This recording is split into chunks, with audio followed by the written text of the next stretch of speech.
कलीसिया के भावनात्मक स्वास्थ्य को हम कैसे पहचाने, किन किन चीज पर ध्यान दें जो ना सिर्फ हमारे आत्मिक जीवन को हमें स्वास्थ्य बनाती है, हमारे और भी जो दुनिया में जो हमारी चुनौतियां होती हैं, जो भी समस्याएं होती हैं, ये जो हमारी भावनात्मक आत्मिक जो स्वास्थ्य जब ठीक होता है उनमें भी ये कारगर होता है, उनके अंदर भी ये फायदेमंद होता है। हम सब बहुत खुश हैं, आनंदित हैं। जब बात कर रहे हैं तो हमें पता चल रहा है कि आप जो वादियों को देख रहे हैं और आप में जब वो चमक रहा था, जो शहर चमक रहा था, आप बहुत सारे लोग बहुत खुश हो रहे थे देखकर, क्योंकि वो अलग ही वो चमक थी। उधर से बर्फ का जो पहाड़ नजर आ रहा है उसको देखकर लोग बहुत खुश थे, अरे बर्फ का पहाड़ हमने देखा, हम आनंदित थे, हम देखकर आनंद कर रहे हैं, प्रभु को हम धन्यवाद कर रहे हैं, आनंदित हैं। ये खुशी की बात है, ये खुशी की बात है। और जब कल रात को चिकन मिला तो उसको देखकर बहुत लोग आनंदित हो गए, चलो भाई ठंड का टाइम है, चिकन खाने को मिला, आनंद, हम खुश हो रहे हैं, ये खुशी की बात है। और एक चीज बहुत महत्वपूर्ण होती है कलीसिया के जो भावनात्मक जो स्वास्थ्य में, एक चीज को हमें बहुत ध्यान देने की जरूरत है, वो है सुसमाचार। क्या है? पहली इस बात को समझने की जरूरत है कि सुसमाचार क्या नहीं, सुसमाचार क्या नहीं। क्या हमारी गवाही सुसमाचार है? नहीं, हमारी गवाही सुसमाचार नहीं है। क्या हमारी गवाही सुसमाचार है? नहीं। सुसमाचार जो है एक तब बन जाता है, गवाही हमारी जब प्रभावशाली बन जाती है, जब उस गवाही के अंदर यीशु मसीह के बारे में बताया जाता है। वो गवाही जब प्रभावित हो जाती है, प्रभावशाली बन जाती है, जब उसमें सुसमाचार के साथ में वचन को बताया जाता है, जो वो गवाही बहुत प्रभावशाली बन जाती है। और यहां पर जिस खंड को हम देखने जा रहे हैं, वहां पर पौलुस, उस खंड के अंदर पौलुस वहां पर बताना चाह रहा है कि भी सुसमाचार, जो सुसमाचार हमने प्रचार किया है, जो तुम तक पहुंचा है, उसके अलावा अगर कोई और सुसमाचार तुम्हारे पास में आ रहा है, वो श्रापित है। तो मेरे साथ निकालें जिस खंड को हम देखेंगे वह है उसका पहला अध्याय है, फर्स्ट चैप्टर। और कृपया करके कोई मेहरबानी से पढ़े, जहां मैं बोलूं वहां रुक जाए। पहला अध्याय, पहला तक। पौलुस की ओर से, जो अन्य मनुष्य की ओर से, अन्य मनुष्यों के द्वारा, और यीशु मसीह और परमेश्वर पिता के द्वारा, जिसने उसको मरे हुओं में से जिलाया। ठीक है, देखिए पौलुस की पत्री पढ़ लीजिए आप। पौलुस की पत्री में आप देखेंगे इस प्रकार से उसने शुरुआत नहीं करी है किसी भी पत्री की। ज्यादातर जो पत्रियां शुरू हो रही है ग्रीटिंग्स के साथ शुरू हो रही है।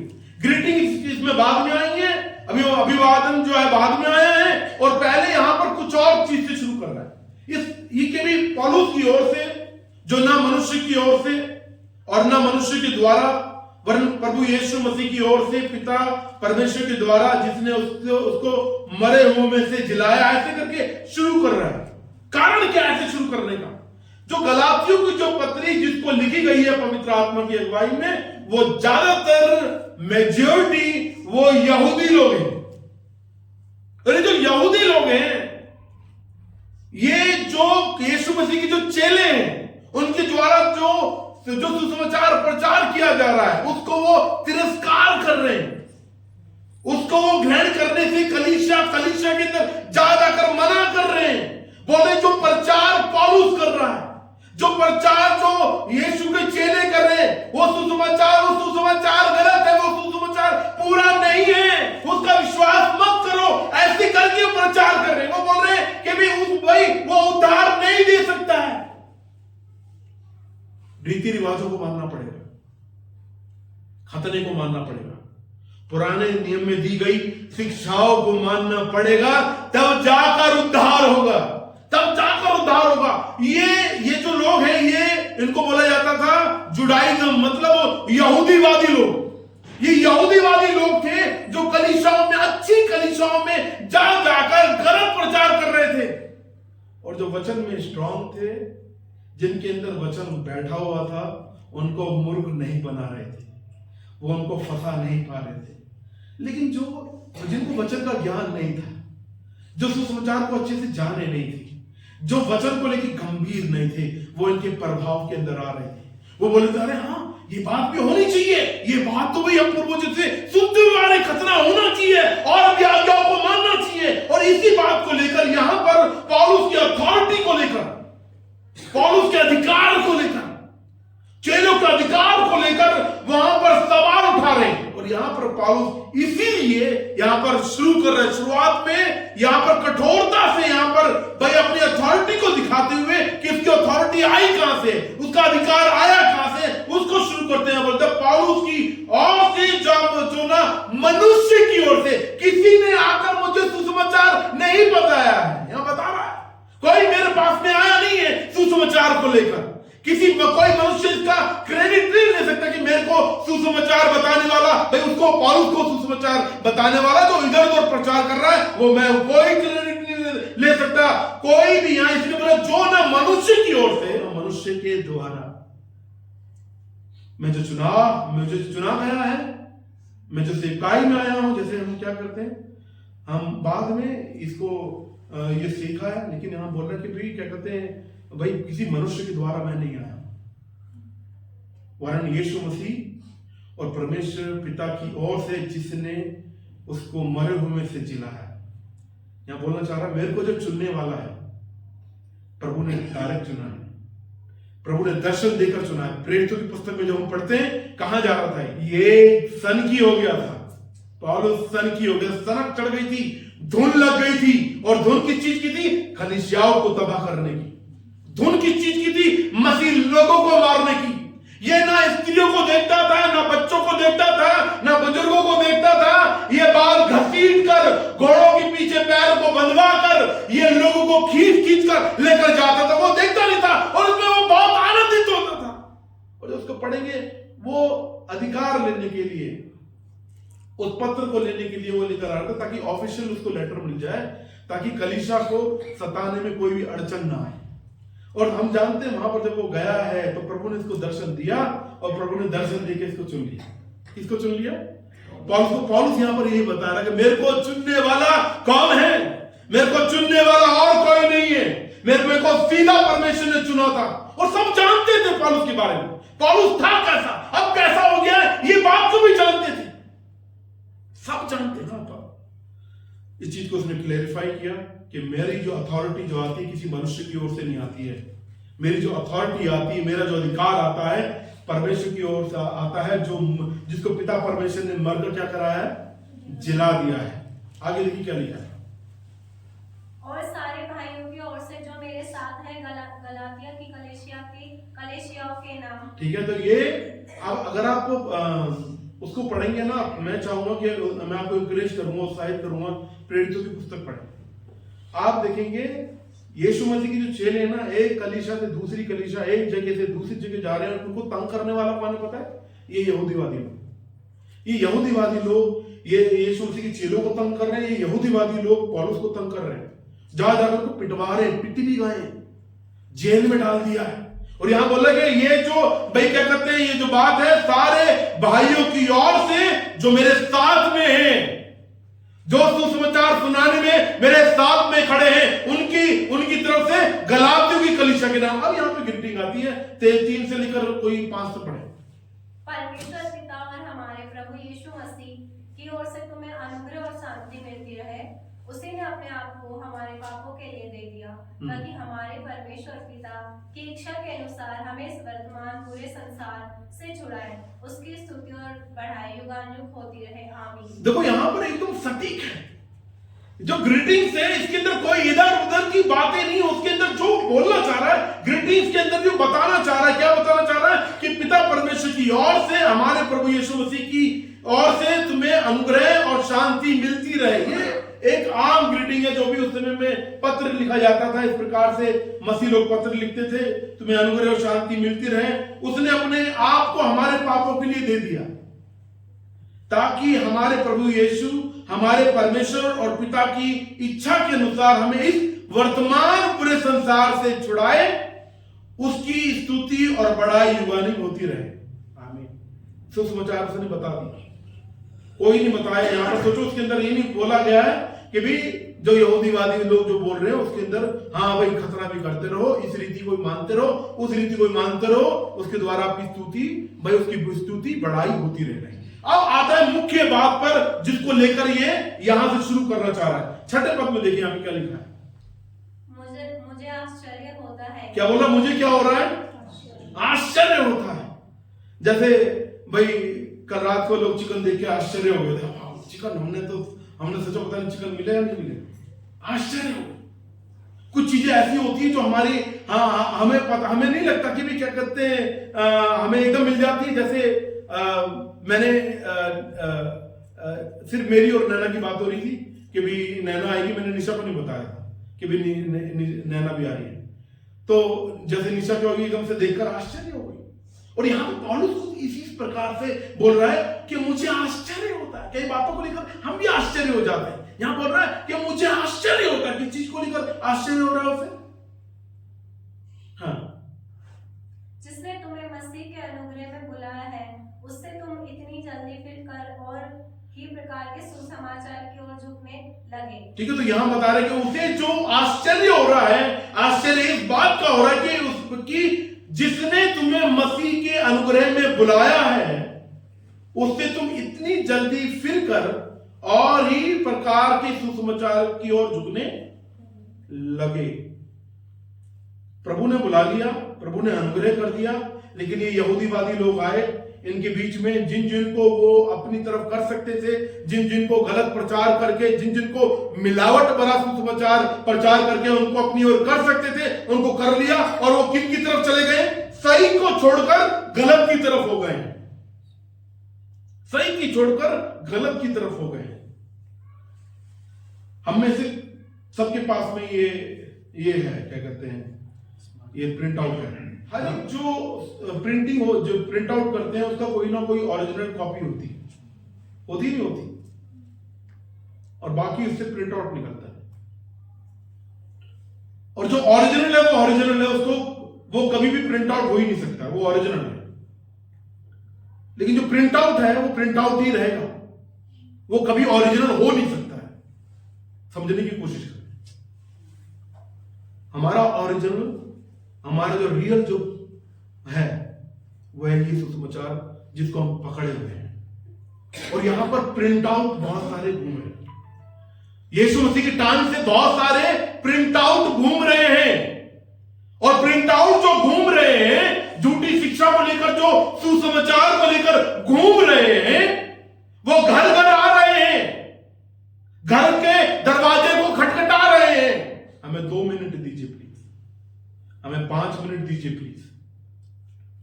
हम मसीहों के पास में आए हैं, हमें बुलाहट मसीहों को दी गई है। और जहां पर जिसने उनको घर पे बुला लिया, बैठा लिया, सोचो अगर आपके अंदर सही वचन है, अगर आप सही सुसमाचार को पकड़े हुए हैं, अगर प्रभु यीशु मसीह का वचन आपके अंदर नींव पकड़े हुए हैं, तो जो गलत सुसमाचार को लेकर आ रहे हैं, जो और ही प्रकार के सुसमाचार को लेकर आ रहे हैं, वो आपको प्रभावित नहीं करेगा। लेकिन जहां पर आपको यह नहीं पता सही सुसमाचार क्या है, गलत सुसमाचार क्या है, सही प्रचार क्या है, गलत प्रचार क्या है, वहीं आप प्रभावित हो जाएंगे। सारे लोग इस चीज के अंदर प्रभाव में आ गए हैं। बहुत सारी झूठी शिक्षाएं हैं, पहली ही शताब्दी से अभी तक चल रही है। यीशु मसीह ने बोला मेरा नाम लेकर आएंगे। यीशु मसीह का नाम लेकर आते हुए जा रहे हैं, अभी भी आ रहे हैं।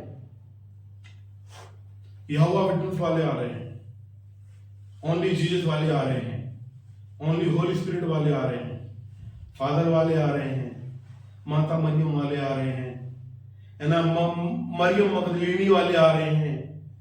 और भाई एक बोलते हैं कि भी मतलब एक और क्या करते हैं, अभी आ रहे हैं कि भी ये जो लड़की है, ये मरियम मगदलीनी की भाई बेटी है, मरियम मगदलीनी और यीशु मसीह की बेटी है, उसका नाम लेकर आ रहे हैं, उसको पूजो।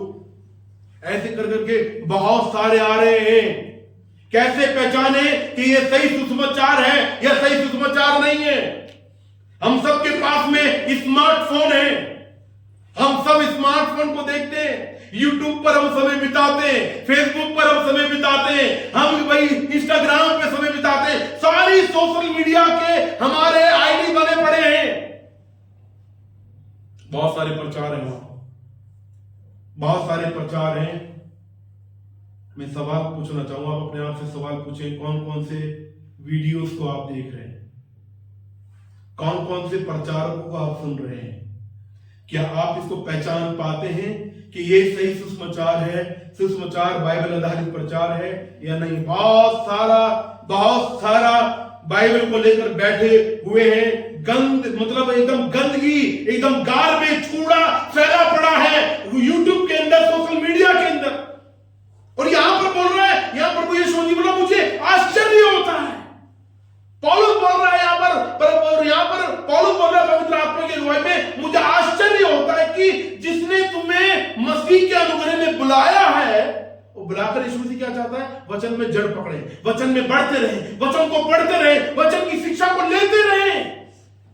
बुलाया है उसने, उससे तुम इतनी जल्दी फिरकर और ही प्रकार के सुसमाचार की ओर क्या हो गए? तुम झुक गए। और आज के टाइम पर बहुत सारे मसीह लोग जो सही चर्च में आते हैं, सही चर्च में आ रहे हैं, जहां वचन की शिक्षा दी जा रही है, लेकिन वो और ही प्रकार के सुसमाचार के अंदर वो अट्रैक्ट हो गए। यीशु मसीह के पास आओ, तुम्हारे जो पति है शराब पीना छोड़ देगा। यीशु मसीह के पास आओ, तुम्हारे घर के अंदर कभी भी परेशानी नहीं आएगी। यीशु मसीह के पास में आओ, तुम्हारा सारा कर्जा माफ हो जाएगा, कभी कर्जे में नहीं जाओगे आप। यीशु मसीह के पास आओ, तुम्हारी सरकारी नौकरी लग जाएगी। यीशु मसीह के पास आओ, तुम्हारे घर में कभी भी कोई भी बीमारी नहीं आएगी। यीशु मसीह के पास में आओ भाई, क्या कहते, तुम्हारा अपना घर हो जाएगा। यीशु मसीह के पास में आओ, ओ देखो ये एक फॉर्च्यून कार की ये फोटो है, मैं जो इस वीडियो को देख रहे हैं, ओ मैं अभी प्रार्थना करने वाला हूं, तुम्हें आने वाले समय में ये फॉर्च्यून कार मिलने वाली है। और लोग पूरे क्या प्रभु मुझे फॉर्च्यून कार चाहिए। रहे तुम झुग्गी में रहे हो। ध्यान दीजिए, प्रभु दे सकते हैं, बीमारी ठीक कर सकते हैं, यीशु मसीह हमारी जरूरतों को पूरा कर सकते हैं। अगर वो ना भी करे, वो फिर भी परमेश्वर है। वो ना भी करे, मैं फिर भी उसकी आराधना करता रहूंगा। वो ना भी करे, ओ मैं इस सुसमाचार को, जिस सुसमाचार को लेकर पौलुस यहां पर बोल रहा है, इस सुसमाचार को मैं जड़ पकड़े रहूंगा। वो बीमारी की चंगाई ना भी दे, मैं उसकी आराधना करता रहूंगा।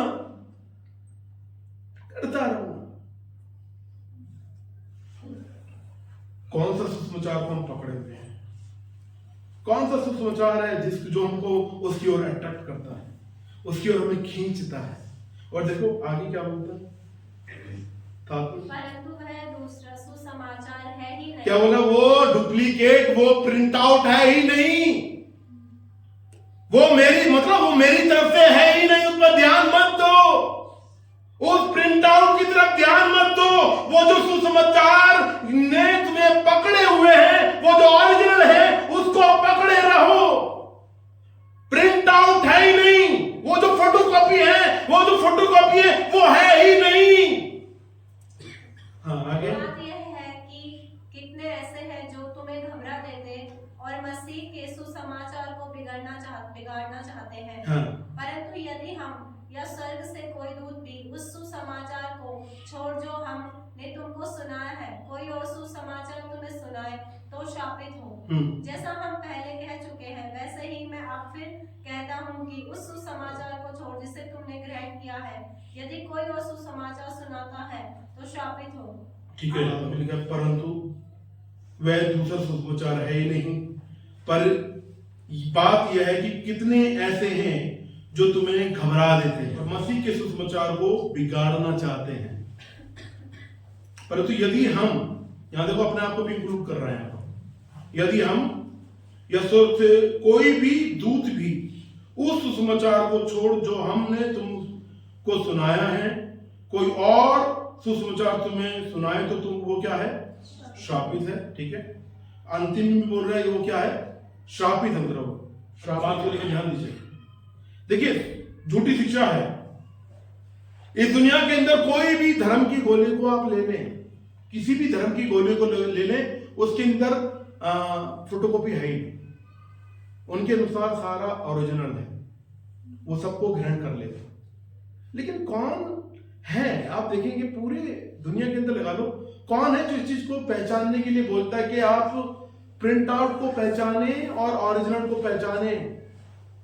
अगर आप देखेंगे जो सही मसीह हैं, जो सही मसीह हैं, जो प्रभु ने जिनको चुना है, आप देखेंगे वो इस चीज को लेकर बताते हैं कि भी नहीं, आपको पहचानना है सही शिक्षा क्या है और गलत शिक्षा क्या है, सही सुसमाचार क्या है और गलत सुसमाचार क्या है। और सुसमाचार है क्या, यहां पे सवाल उठता है, सुसमाचार है क्या? समाचार उसको दूसरे शब्द में बोले, तोड़कर बोले शुभ समाचार। शुभ समाचार है क्या?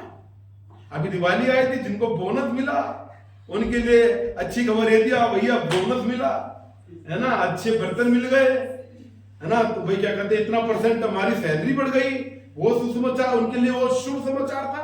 लेकिन हम मसीह लोगों के लिए असली सुसमाचार क्या है, दीदी आप बताएं, सुसमाचार क्या है? ये सुसमाचार कि परमेश्वर ने हमारी खातर, क्योंकि हम लोग हैं ऐसे पापी थे और तब भी हमारे खातर देखो दुनिया में आए, यहाँ रहे, सब कुछ किया उन्होंने, और फिर तीसरे जो मर गए, मतलब हमारे खातर कितनी परेशानी उठाई, कितना दुख उठाया, जो हमें उठाना चाहिए था वो उन्होंने उठाया। तो इसलिए, और वो मारे गए, गाड़े गए, और तीसरे दिन मुर्दों में से जी उठे। तो हमें एक आस है कि हमें वो वापस हमें लेने आएंगे। अमर भाई आप बताएं। जैसे हमारे प्रभु हमारे लिए आए दुनिया में, हमारे लिए मारे गए, गाड़े गए, मुर्दों में से तीसरे दिन जी उठे और हमसे वादा करा है, क्या वचनों में लिखा है कि वादा करा है कि वो हमें वापस लेने आएगी। सुसमाचार ये जो यीशु मसीह हमारे पापों के लिए मारे गए, गाड़े गए और मुर्दों में से तीसरे दिन, और उनका जन्म भी कैसे अनोखी तरीके से हुआ। क्या कैसे हुआ बताओ? कुंवारी मरियम से पवित्र आत्मा के द्वारा उनका जन्म हुआ। ना सिर्फ वो मारे गए, मुर्दों में से तीसरे दिन, वही है जो हमारे अपराधों को क्षमा करते हैं, वही है जो हमें अनंत जीवन देते हैं, वही है जो हमें लेने के लिए आने वाले हैं। ये सुसमाचार है, इतना याद रखें। अगर आप कोई भी प्रचार सुन रहे हैं, अगर आप कोई भी प्रचार सुन रहे हैं, अगर आप मेरा भी प्रचार सुन रहे हैं, अगर जहां पे लगता है कि हाँ भी मैं मेरा प्रचार एक कलीसिया के अंदर जो भी प्रचार करने वाले हैं उनका बाइबल आधारित प्रचार नहीं है,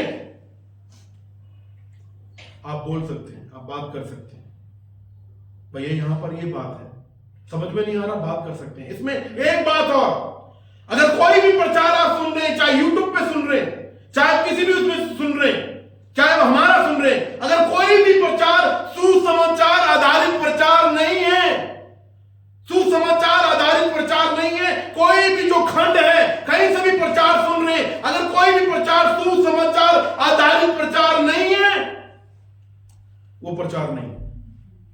ध्यान दीजिए, बिगर यीशु के प्रचार नहीं है। बिगर यीशु के कोई भी प्रचार, कोई भी खंड में से अगर कोई भी प्रचार कर रहा है, वो नैतिक शिक्षा हो गई, तुम ये करो, तुम ये मत करो। हर एक प्रचार के अंदर सुसमाचार होना बहुत जरूरी है।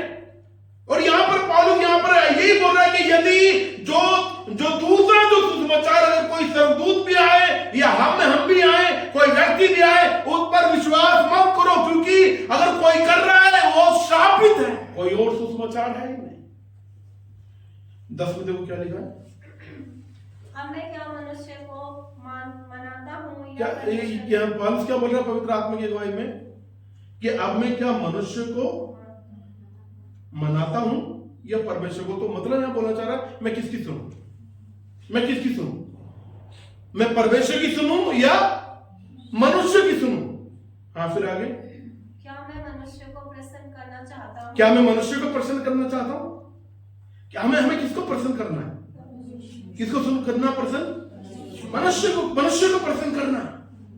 किसको प्रसन्न करना है, परमेश्वर को प्रसन्न करना है। फिर आगे तो क्या लिखा है, यदि मैं अब तक मनुष्यों को ही प्रसन्न करता रहता तो मसीह विश्वास में होता। ठीक है, तो यहाँ पौलुस यहाँ पे बता रहा है, दोबारा अपनी आइडेंटिटी को, पहचान को बता रहा है कि भाई हमें जो किसी को अगर खुश करना है, आनंदित करना है, महिमा करना है, तो वो किसको करना है? मनुष्य के लिए नहीं करना है। हमें किसके लिए करना है?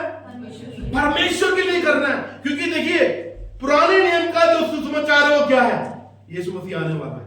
यीशु मसीह हमारे पापों के लिए मरेगा, मरकर जी उठेगा। पुराना नियम इस चीज के लिए बता रहा है, नई भाषा के बारे में बता रहा है। नए नियम किस चीज के लिए बता रहा है? ओ यीशु मसीह आ गए हैं, यीशु मसीह आकर उन्होंने हमारे पापों को ले लिया है, वो जी उठे। अब क्या बता रहा है? यीशु मसीह आने वाले हैं, यीशु मसीह आने वाले हैं। इस सुसमाचार को पकड़े रखें, जिस सुसमाचार को लेकर पौलुस यहाँ पर पहचान करने के लिए बोल रहा है। क्योंकि ये एक किसी भी कलीसिया का, किसी भी परिवार का, किसी भी व्यक्ति का भावनात्मक जो स्वास्थ्य है उसके लिए बहुत महत्वपूर्ण है। आत्मिक भावनात्मक स्वास्थ्य के लिए यह बहुत महत्वपूर्ण है। इस सुसमाचार को पकड़े रखें। सुसमाचार बहुत महत्वपूर्ण है। बिगर सुसमाचार के सारी चीज अधूरी है, इवन बाइबल अधूरी है। वो सुसमाचार है कौन? यीशु मसीह। देखो ऐसे हो रहा है, नया नियम पुराना नियम मिलकर एक चीज की तरफ पॉइंट कर रहे हैं। वो कौन है? यीशु मसीह। वो वचन कौन है?